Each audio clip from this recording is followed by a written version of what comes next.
वो कहती थी तलाक दो फिर तुम्हारे सामने ही 10 लोगों से संबंध बनाऊंगी। मैंने उसे इस तरह मार डाला।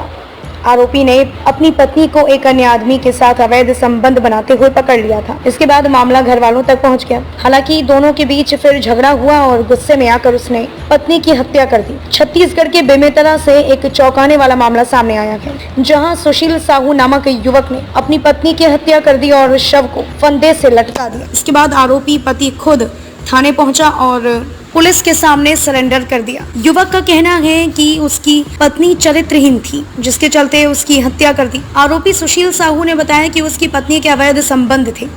जब इसके लिए मना किया तो वह झगड़ा करती थी, कहती थी मुझे तलाक दे दो, फिर मैं तुम्हारे सामने ही 10 मर्दों के साथ संबंध बनाऊंगी। फिलहाल पुलिस ने आरोपी को गिरफ्तार कर लिया है और पत्नी का शव बरामद करके पोस्टमार्टम के लिए भेज दिया है। हत्या के आरोपी सुशील साहू ने बताया कि कुछ समय पहले वह अपनी पत्नी रानी के साथ पैसे कमाने लखनऊ गया था। आरोप है कि इसी दौरान उसने अपनी पत्नी को एक अन्य आदमी के साथ अवैध संबंध बनाते हुए पकड़ लिया था। इसके बाद दोनों के बीच झगड़ा हुआ और बात घर वालों तक पहुंच गई। घर वालों के समझाने पर दोनों के बीच सुलह हो गई। हालांकि 6 जुलाई की शाम वह लखनऊ से वापस बेमेतरा आ गया। बेमेतरा लौटने के बाद सुशील साहू ने वकील से राय ली। इसके बाद जब वह घर पहुंचा तो उसने अपनी पत्नी को बताया कि वह तलाक ले रहा है।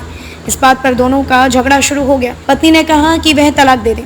इसके बाद वह उसके सामने ही 10 मर्दों के साथ संबंध बनाएगी। इस बात पर सुशील को गुस्सा आ गया और उसने गला दबाकर उसकी हत्या कर दी।